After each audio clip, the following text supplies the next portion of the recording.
Assalamualaikum warahmatullahi wabarakatuh. Seorang ibu membutuhkan ganja demi dipergunakan untuk pengobatan anaknya yang sedang mengalami kelumpuhan otak.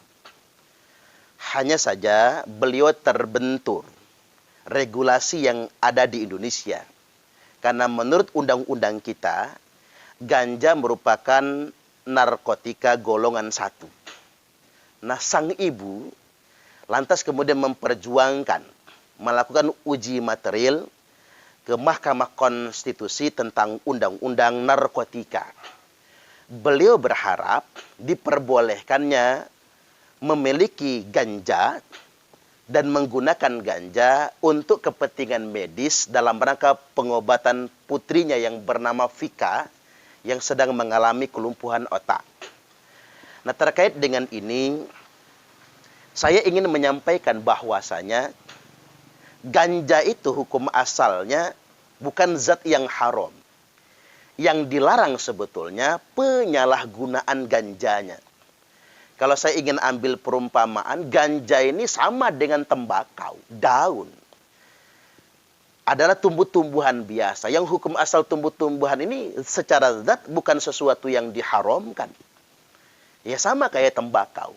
Hukum asalnya memang bukan sesuatu yang diharamkan. Maka produk turunan yang kemudian menjadi tembakau, yang menjadi rokok, tidak bisa kita haramkan juga. Walaupun ada diktum yang berbunyi, rokok dapat menyebabkan serangan jantung. Walaupun benar juga itu, rokok dapat. Ternyata yang menyebabkan serangan jantung, rokok yang dapat. Kalau rokok yang beli mah enggak lah.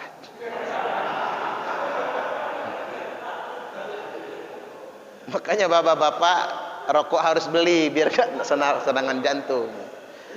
Rokoknya dapat ya menyebabkan serangan jantung, kanker, impotensi ya, gangguan kehamilan dan sebagainya. Iyalah kalau buat gangguan kehamilan masuk ya, karena memang beresiko itu. Artinya begini, ada mafsadatnya rokok, tidak harus menyampaikannya pada sesuatu yang pasti diharamkan. Makanya hukum maksimal ulama menetapkan adalah makruh, bukan sesuatu yang haram. Nah, ini persoalan yang berbeda.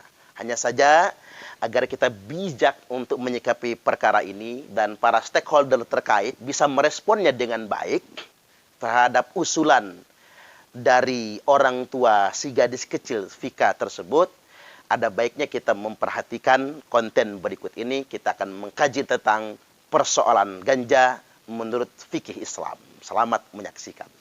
Ada yang nanya lagi, Ustaz, bagaimana hukumnya ganja? Yang ganja akan diperbolehkan untuk kepentingan medis. Rame juga tuh di grup WhatsApp ya Pak. Apa jawaban hukum fikihnya? Ya kita harus pakai pendekatan fikih dong. Kalau pakai pendekatan undang-undang, ganja itu kan barang haram, betul nggak kira-kira? Narkoba kan, narkotika dan obat-obatan terlarang termasuk ganja adalah barang haram. Tapi dalam bahasa fikih, apa itu barang haram? Belum tentu, ge. Karena makanan minuman yang diharamkan sudah disebutkan dalam Al-Quran kan, babi kan gitu Pak, bangkai, darah kan begitu, sudah disebutkan. Kalau dalam hadis itu anjing disebutkan, minuman khamar, itulah makanan dan minuman yang diharamkan. Maka termasuk rokok nggak disebutkan dalam Quran. Ada nggak? Ar-rokok haramun. Ada nggak dalam Al-Quran Pak? Kan nggak ada. Nggak boleh kita mengharamkan sesuatu yang tidak diharamkan oleh Allah Subhanahu Wa Taala dan Rasulnya. Termasuk perkara ganja. Nah, biar kita menegaskannya ya Pak. Nih, kita masuk ke dalil dulu. Nabi sallallahu alaihi wasallam telah bersabda, "Ma ahallallahu fi kitabihi fahuwa halal." Apa saja yang Allah tetapkan halal di dalam kitabnya, maka hukumnya menjadi halal. Wa ma haramahu fahuwa haram. Maka apa saja yang diharamkan Allah di dalam kitabnya, maka dia haram.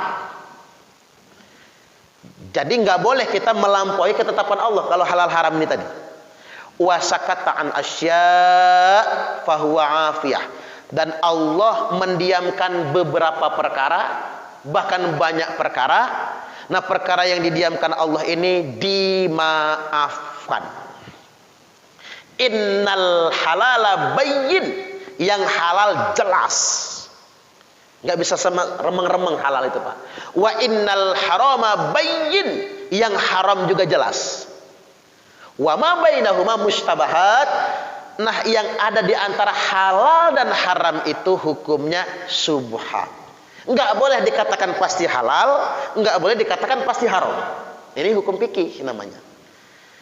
Nah, ada beberapa ketetapan begini. Saya bacakan 3 kaidah saja.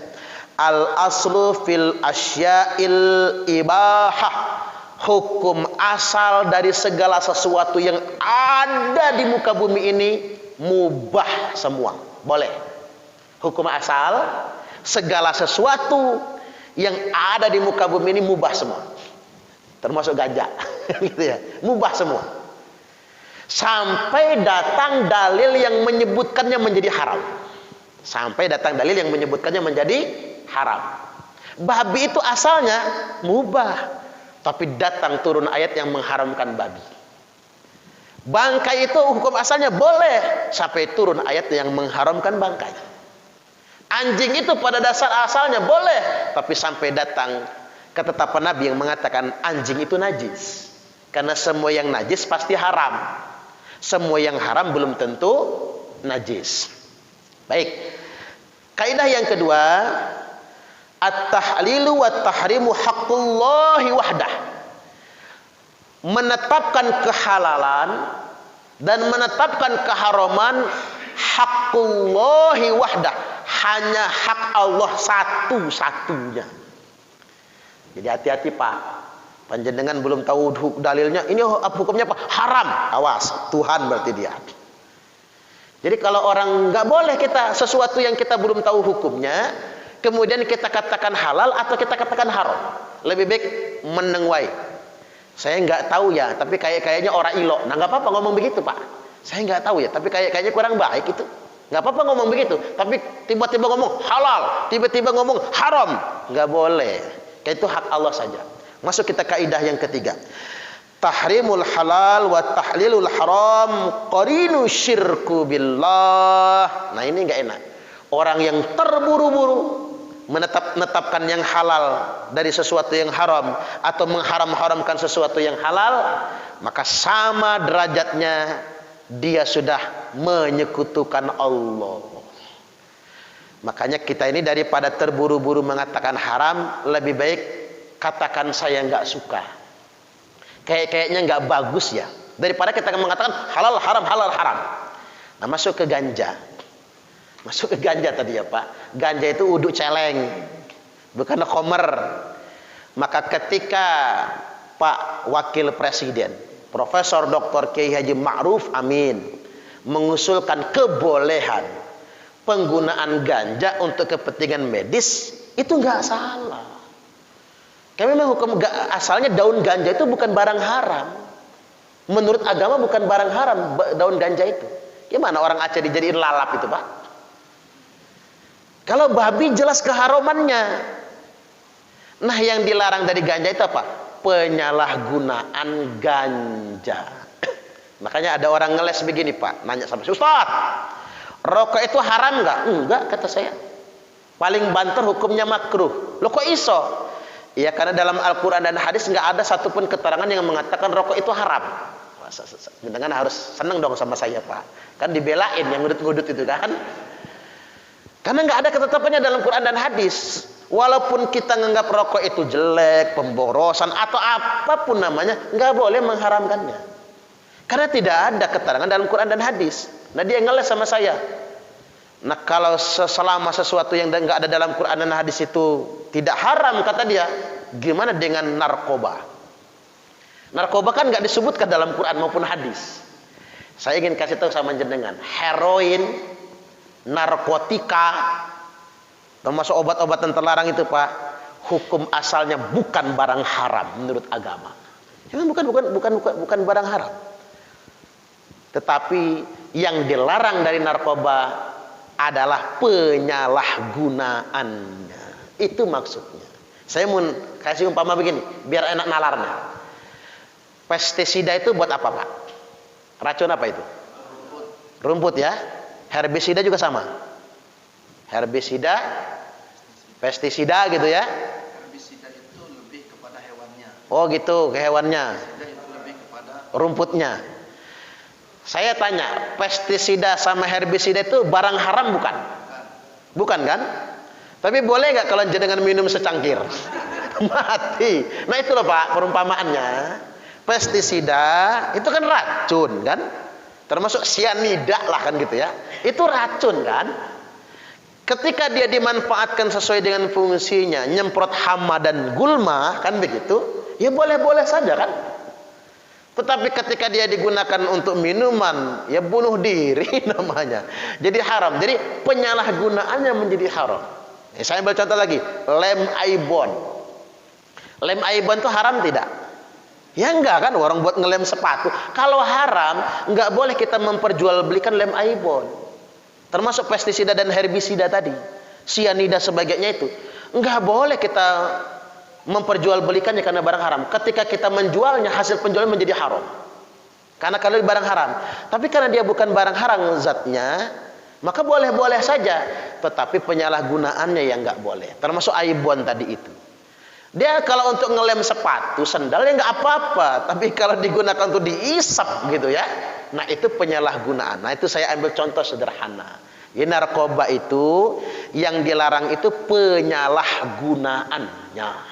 Termasuk perkara ganja tadi itu penyalahgunaannya. Jadi kalau Pak Wakil Presiden mengusulkan pemanfaatan ganja untuk kepentingan medis, tidak sama sekali melanggar aturan agama. Dan saya mendukungnya itu ketika memang itu dijadikan sebagai prosedur medis. Bahkan kadang-kadang orang buat penyedap masakan ya. Cuma masalahnya ada aturan ketat. Nanti begitu ada angin segar begitu nandur semua lagi ya Pak. Ini yang jadi masalah. Ya kayak gele itu nah. Gele itu kan ya kalau buat lalap nggak jadi masalah itu Pak. Kan begitu. Ini masalahnya gele. Gele itu apa? Tembakau ini ya. Gele itu sekarang sudah dilarang kan? Ya jangan digunakan untuk kepentingan yang salah. Ya sama, gele sama ganja itu mirip-mirip lah model begitu. Artinya berarti kalau untuk kepentingan medis yang boleh nanamnya perusahaan farmasi, gitu aja kan biar aman kan? Yang boleh nanamnya perusahaan farmasi untuk bikin obat. Ya sama kayak heroin kan? Heroin itu dilarang loh. Tapi kalau yang menggunakan heroin itu perusahaan farmasi atas resep dokter misalnya, ya boleh-boleh saja nggak masalah. Ya mungkin ganja kedepannya akan begitu mungkin. Wallahu a'lam bishawab.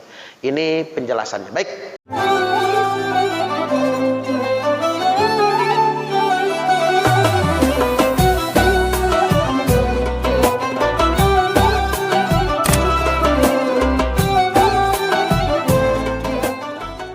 Walaupun benar juga itu rokok dapat. Ternyata yang menyebabkan serangan jantung rokok yang dapat. Kalau rokok yang beli mah enggak lah.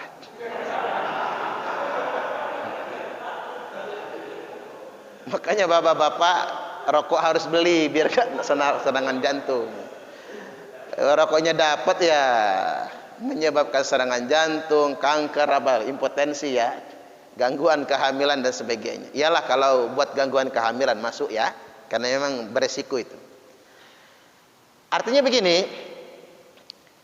ada mafsadatnya rokok, tidak harus menyampaikannya pada sesuatu yang pasti diharamkan. Makanya hukum maksimal ulama menetapkan adalah makruh, bukan sesuatu yang haram. Dan begini, ambil contoh Pak. Ustaz, kalau rokok itu sering dikonsumsi ya lama-kelamaan bahaya juga. Enggak hanya rokok. Mie kalau bapak-bapak makannya sehari 3 kali saja makan mie, itu bahaya sekali itu. Sangat bahaya. Tapi apa mie jadi haram? Enggak kan? Enggak haram juga mie itu. Terus begini Pak, ini kan kalau kata pengamat itu kampanye anti rokok yang dilakukan oleh negara-negara barat itu disponsori oleh perusahaan minuman. Orang anti rokok untuk melakukan minuman. Iya juga ya Pak. Mengapa mereka nggak kampanye anti minuman kan? Ini perang antara perusahaan rokok dengan perusahaan farmasi sebetulnya. Coba minuman energi, jangan nyebut merek ya, karena bakal masuk YouTube ini Pak ya. Minuman energi Pak, berbagai macam merek itu, yang sampai ada Mbah Marijan juga itu Pak, sebagai bintang iklannya itu. Itu kalau kita minum rusak pankreas kita, diabetes lah, fungsi liver yang rusak, ginjal rusak. Itu bahaya sekali itu.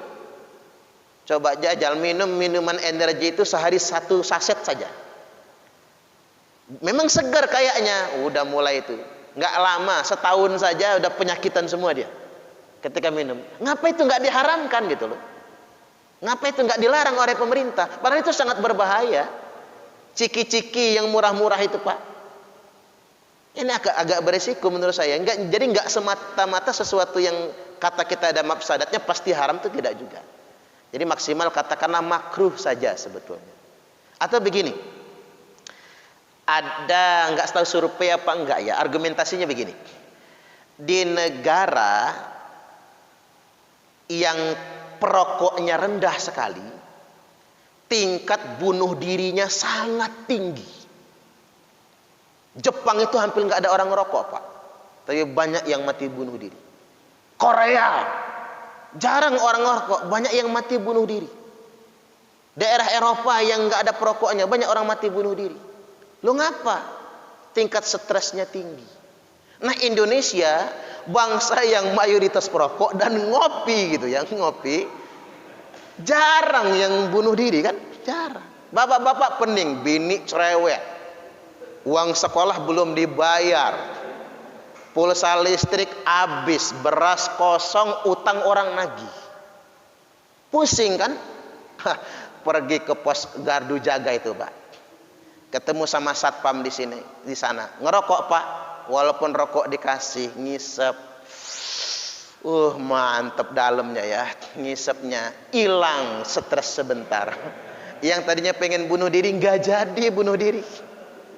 Kadang-kadang rokok itu ada manfaatnya buat pelarian Pak.